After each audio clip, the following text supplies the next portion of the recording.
This is The Causes of Things, and I'm your host, Michael O'Fallon.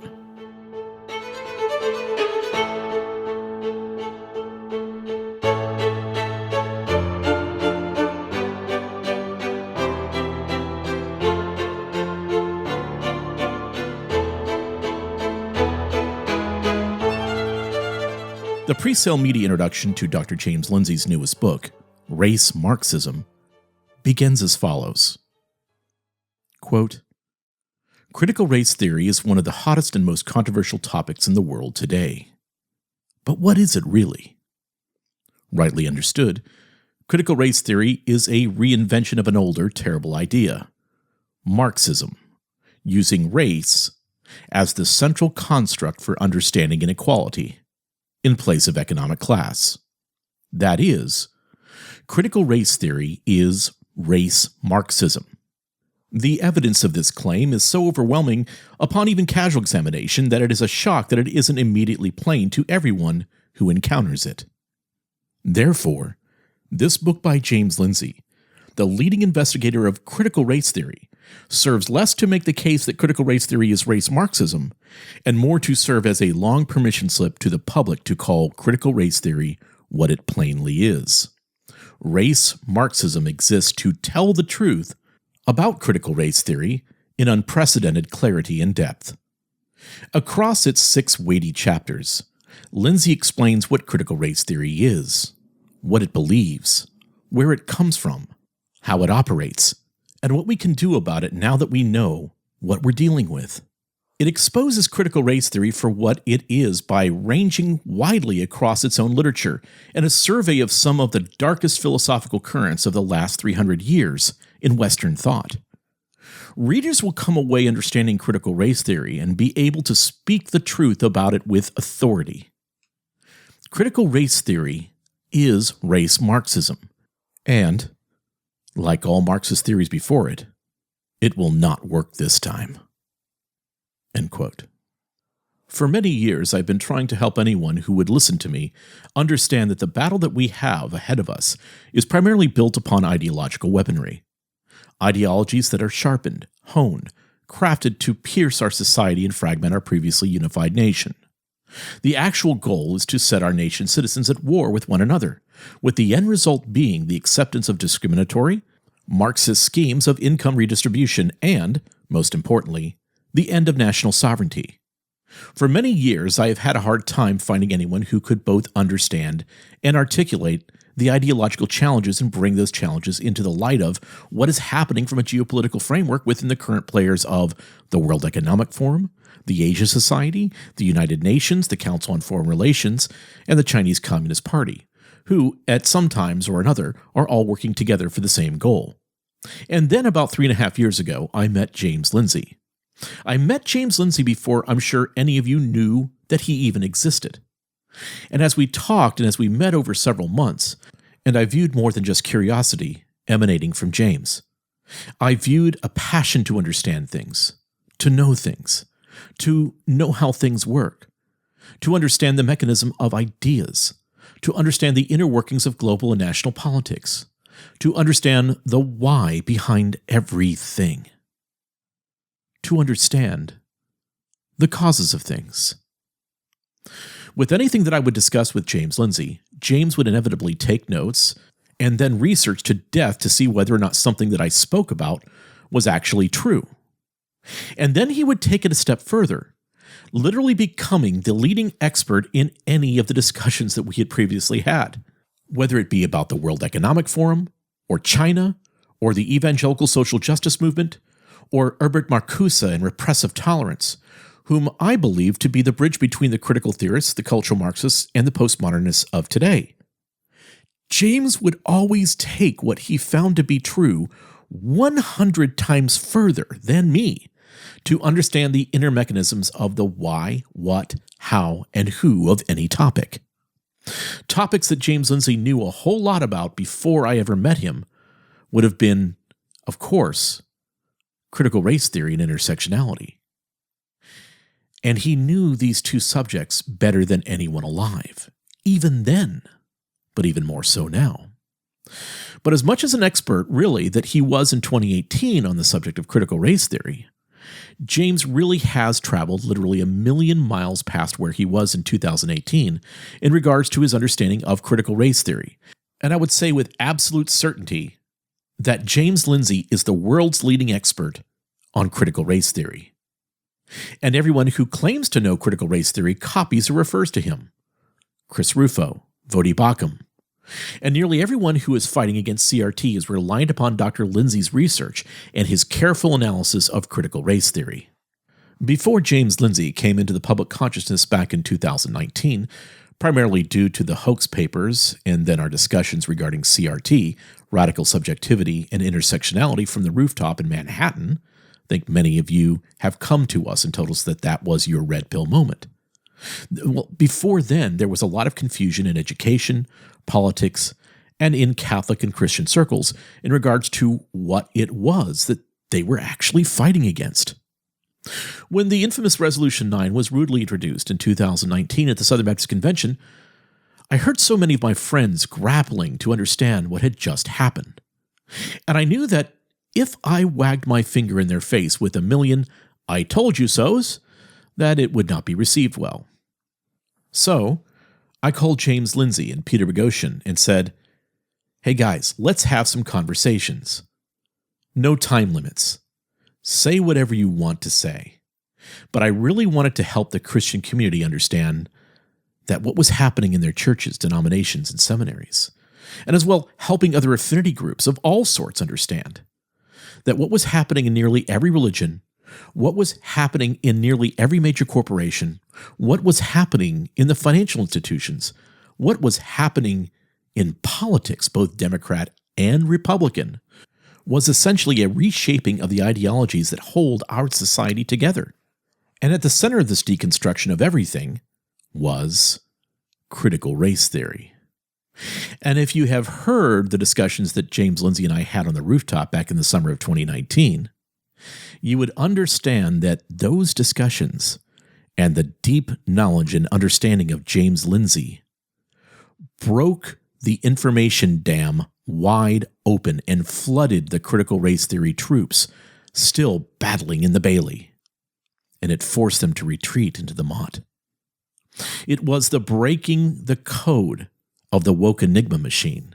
It was Dr. James Lindsay being the Rosetta Stone of the woke postmodern language game, exposing the entire structure. And now, in February of 2022, Dr. James Lindsay is driving the silver stake through the heart of critical race theory with his new book, Race Marxism. And I believe that this book, published purposely and strategically by Dr. Lindsay's organization, New Discourses, for the sake of speed and keeping all content in place, is the final word on the subject of critical race theory. It not only goes into absolute minute detail of the origins and functions of critical race theory, but it also gives, in plain and simple language, what critical race theory does and what critical race theory's goals are. For instance, in Chapter 1, Dr. Lindsay simplifies the definition of critical race theory by stating right off the bat that the definition of critical race theory is the following, very simply. Number 1, calling everything one wants to control racist until it is fully under your control. Number 2, it is a Marxian conflict theory of race. In other words, race Marxism. Number 3, critical race theory is a belief that racism created by white people for their own benefit is the fundamental organizing principle of society.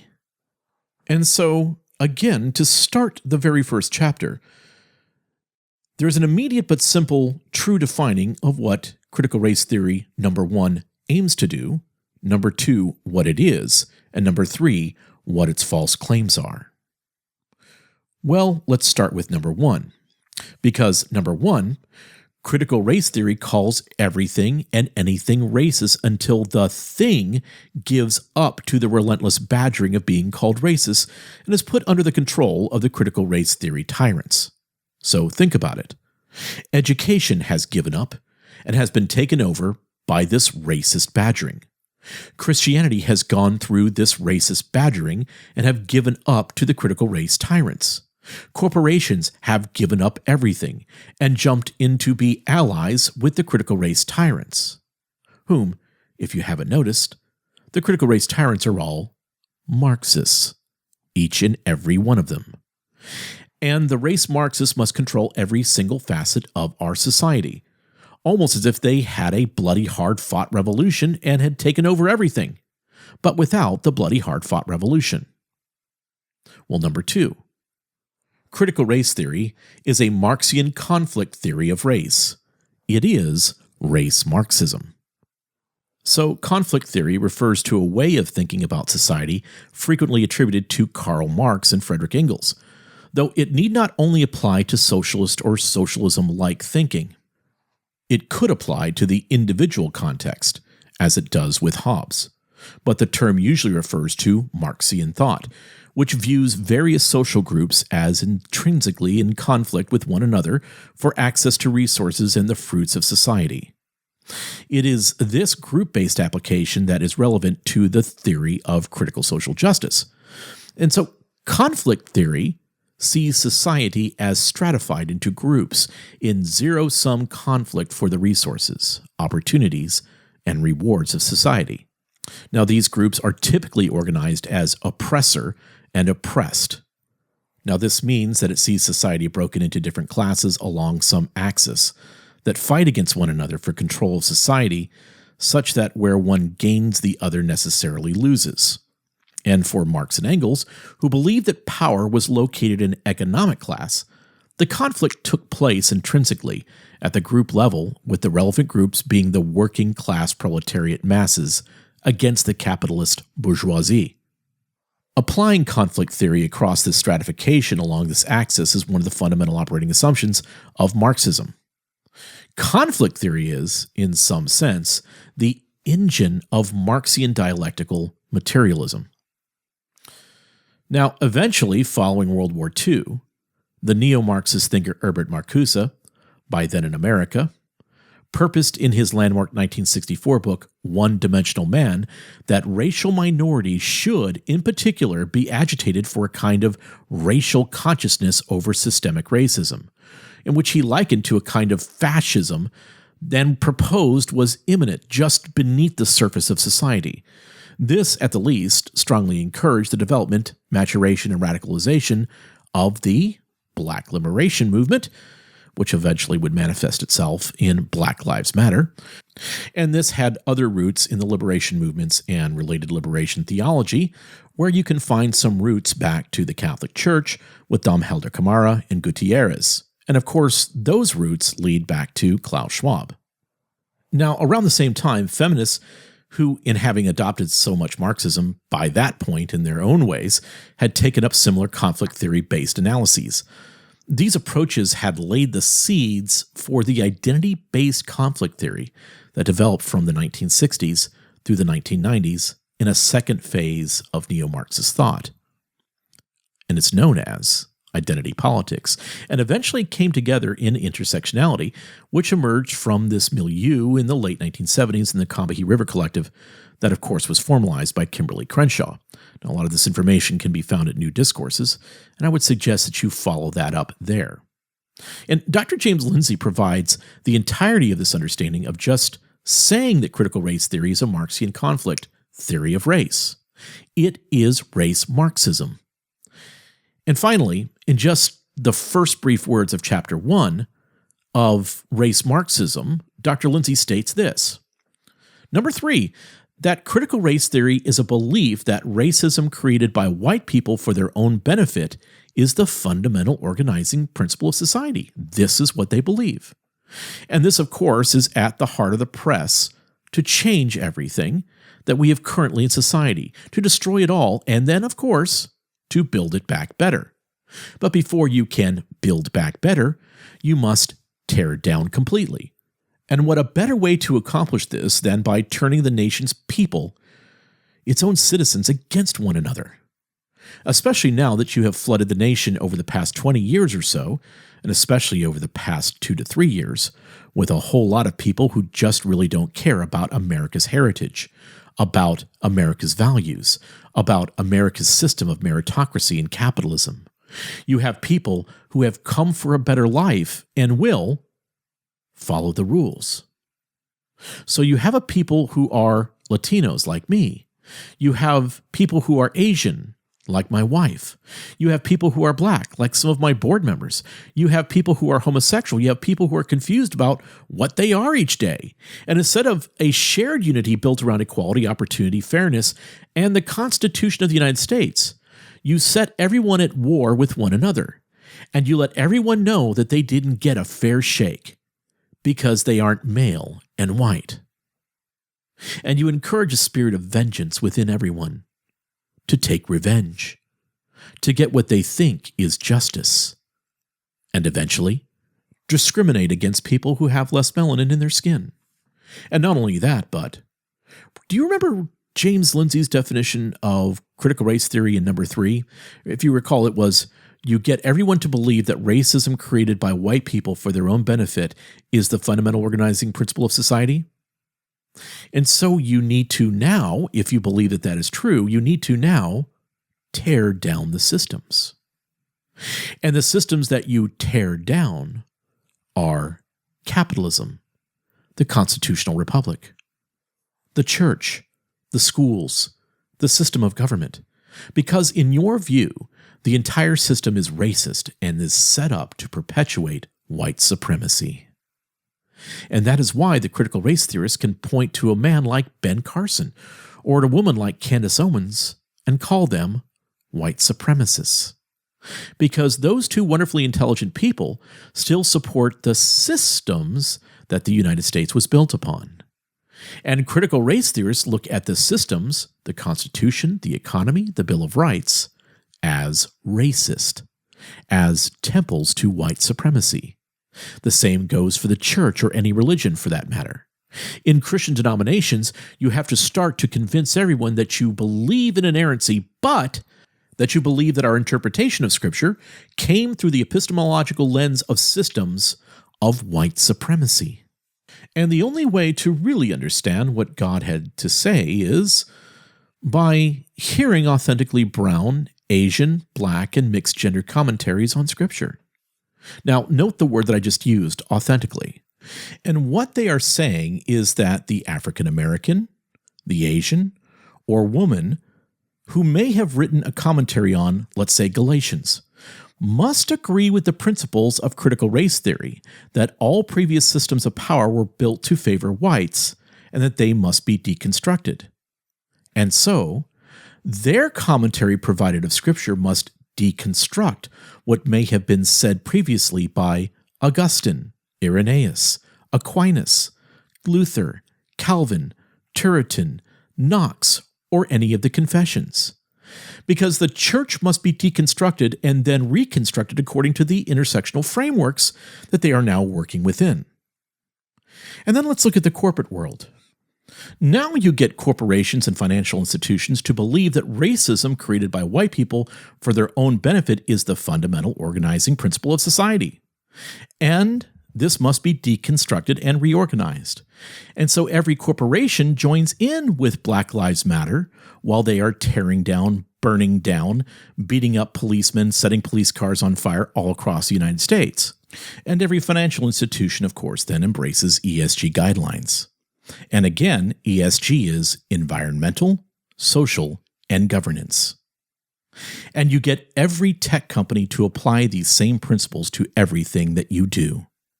But you aren't taking back power from systems that oppressed Black voices or Asian voices. No, you are destroying the equal and fair sharing of differing opinions everywhere.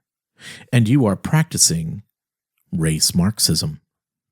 And folks, this is all just at the very beginning of Chapter 1 of Dr. Lindsay's monumental work, Race Marxism.